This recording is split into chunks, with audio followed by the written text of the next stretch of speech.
She shattered my phone against the fridge door, then stared at me like I was the crazy one.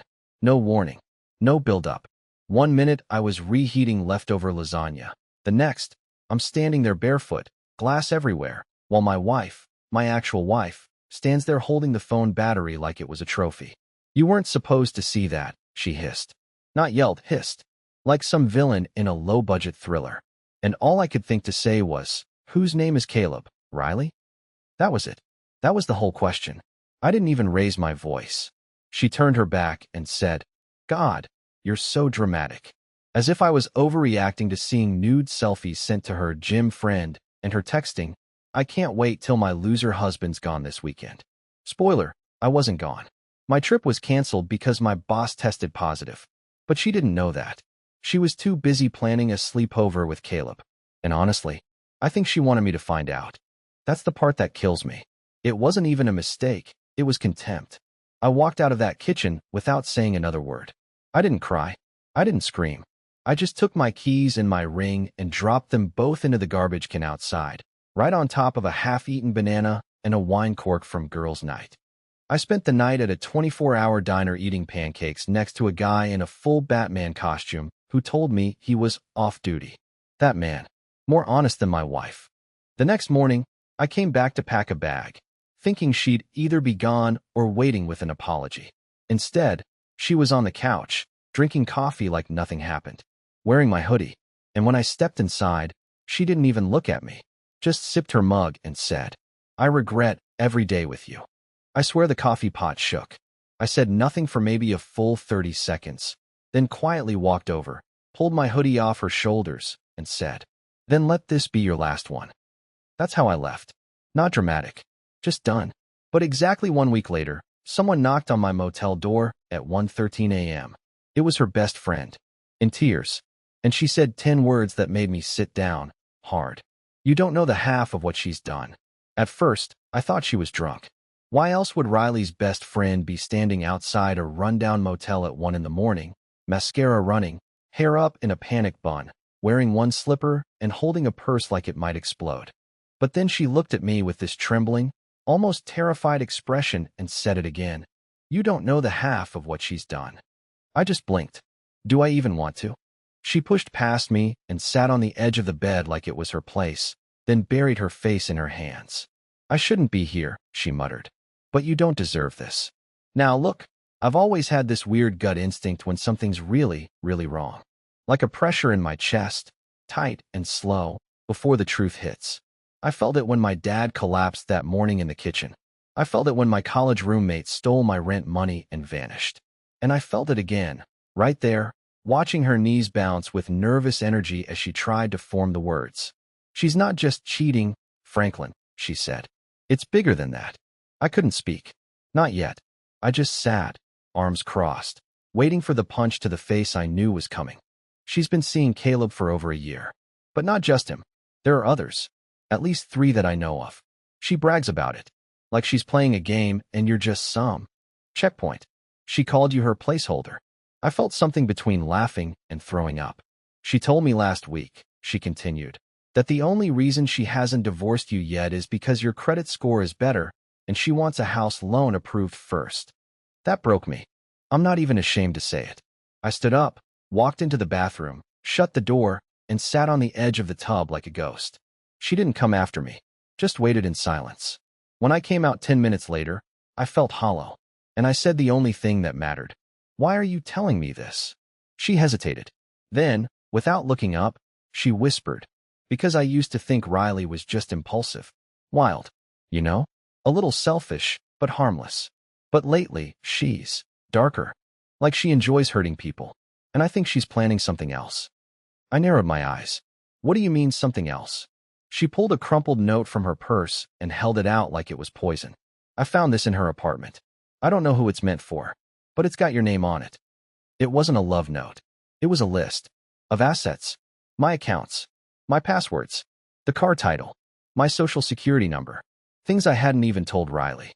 My mouth went dry. I grabbed the paper, scanned it twice, then sat back down like the wind had been knocked out of me.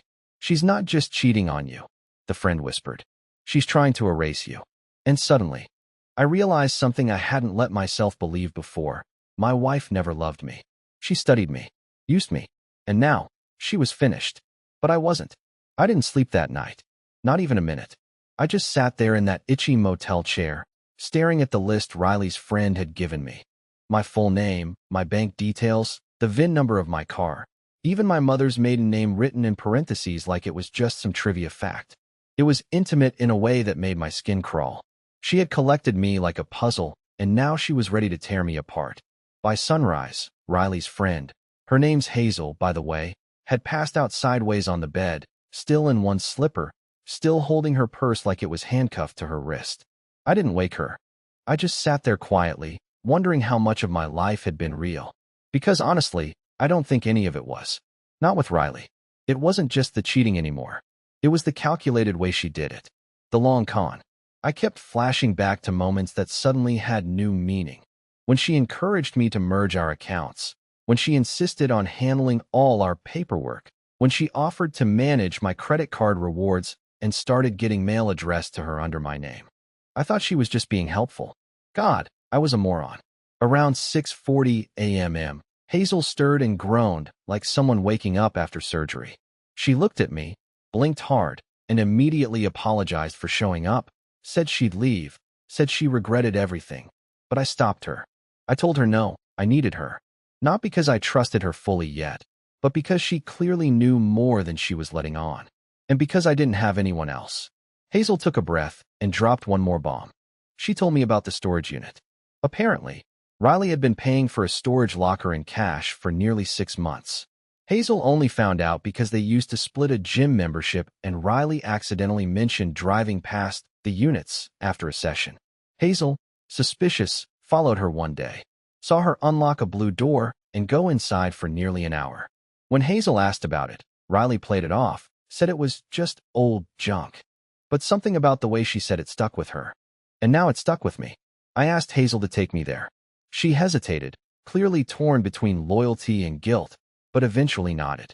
An hour later, we pulled up to this grim row of metal doors with peeling paint and a camera mounted high like a lazy god.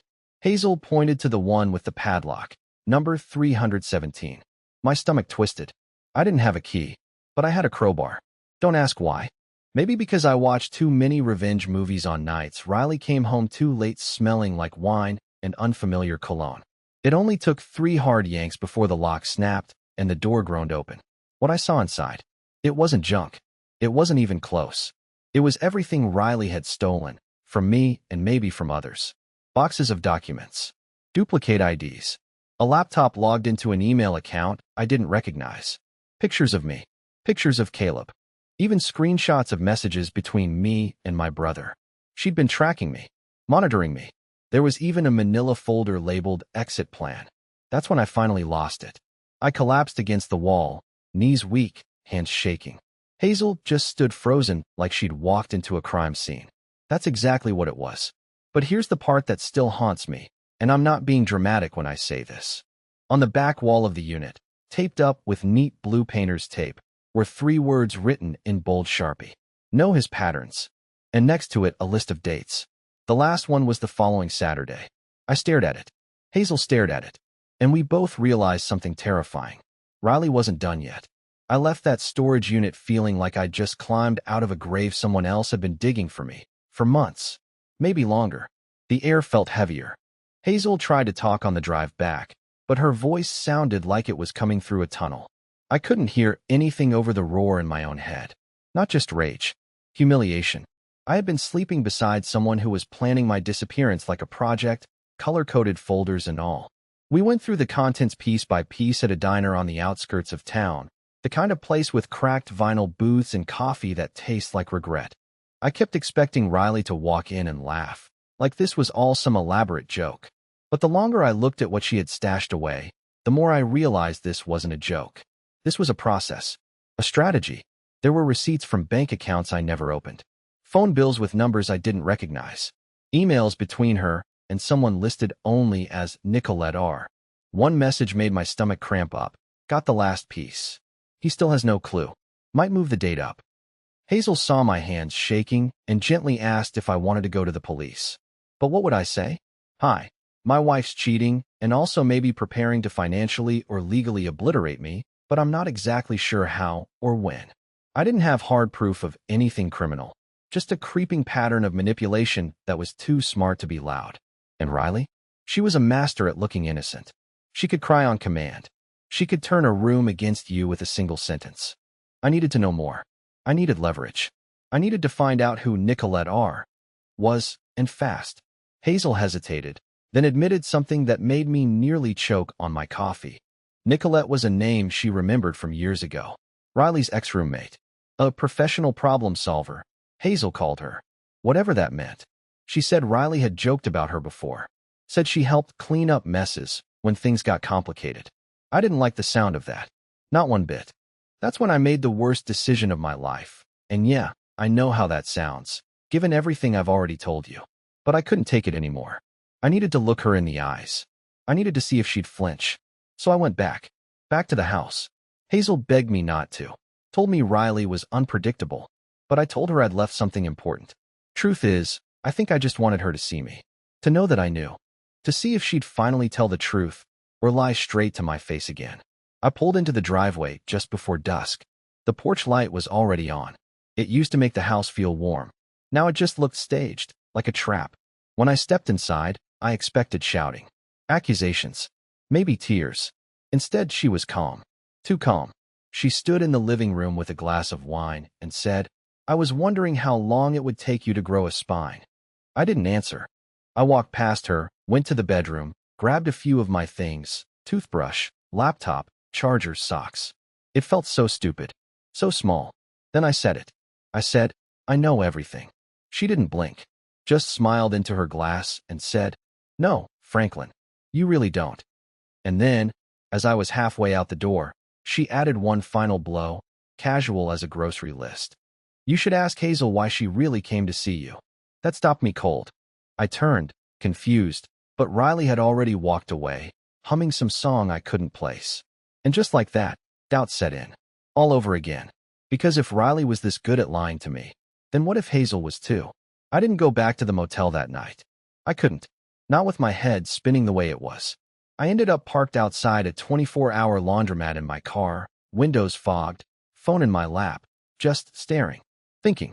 And yeah, overthinking. Riley's last words wouldn't leave me alone. "You should ask Hazel why she really came to see you." That sentence looped in my brain like a siren. Quiet at first, then louder. And louder. And louder. I mean, what did I really know about Hazel anyway? She'd shown up crying, shaken, acting like a friend. But why now? Why exactly 1 week after Riley and I split? Why bring me a folder full of evidence without asking for anything in return? And why was she the only person who seemed to know about the storage unit? Around 2 a.m., I gave in and texted her. Just a simple, "Can we talk?" No response. 10 minutes later, I called. Straight to voicemail. So I drove to her apartment. I know how that sounds, but at this point, I didn't trust anything anymore, and I needed answers. When I got there, her lights were on. I rang the buzzer. Nothing.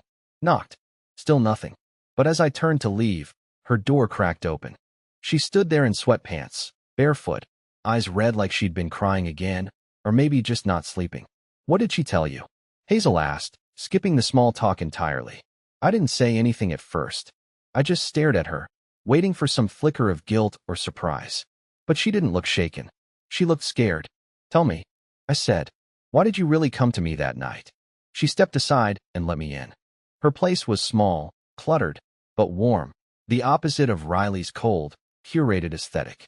She sat down on the couch, pulled her knees to her chest, and finally spoke. "Riley told me you were going to ruin everything." That was not what I expected to hear. "She said you'd mess up the plan," Hazel continued, her voice shaking. "She said if I wanted to keep my own name off the fallout, I should start distancing myself from you. That if I helped you just enough, it would look like I was on your side." My mouth went dry. "So what? You were sent to spy on me?" "No," Hazel said, too fast. "Not at first. I swear. I thought I could warn you and disappear. But then I started seeing what she really had on you. Franklin, she has a file. Not just financial stuff. She has recordings, screenshots, things from your old job, emails that could make it look like you were hiding money. Stuff I swear she must have hacked or faked. I don't know. I sat down, stunned. She's framing me? Hazel nodded. I think she's been building a story. One where she's the victim, and you're some controlling, financially abusive husband. That way, if you try to expose her, she hits first. I didn't speak for a long time. I just stared at the floor. Everything was twisted beyond recognition. Riley wasn't just cheating. She wasn't just cold or emotionally gone. She was playing a long game. A dangerous one. And I was the villain in her version. But there was something else. Something Hazel wasn't saying. I could see it on her face. The hesitation, the guilt. What else? I asked. Hazel's lips trembled. She said, if you tried to fight back, there was a backup plan. One she didn't even put in writing. I leaned in. What kind of plan? She looked away. Something about Caleb. And your job. And a hospital. That's when my heart sank. Because I suddenly remembered something Riley had said months ago, late at night, when she thought I was asleep.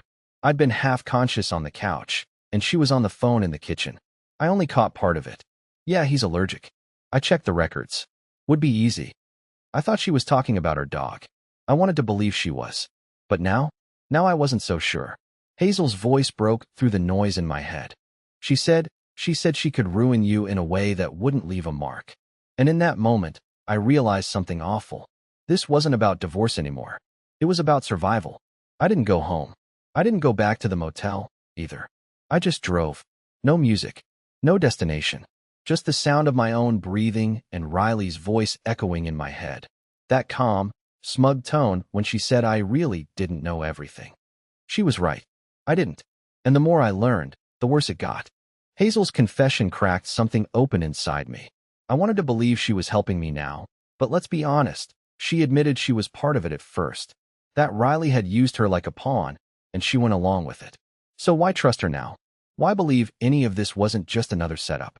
I parked outside a 24-hour pharmacy, mostly because it had a security camera and decent lighting. And I just sat there, replaying everything Hazel said. The backup plan. The hospital. The allergies. And then, something clicked. My last ER visit. It was months ago. I had broken out in full-body hives so bad I thought I was dying.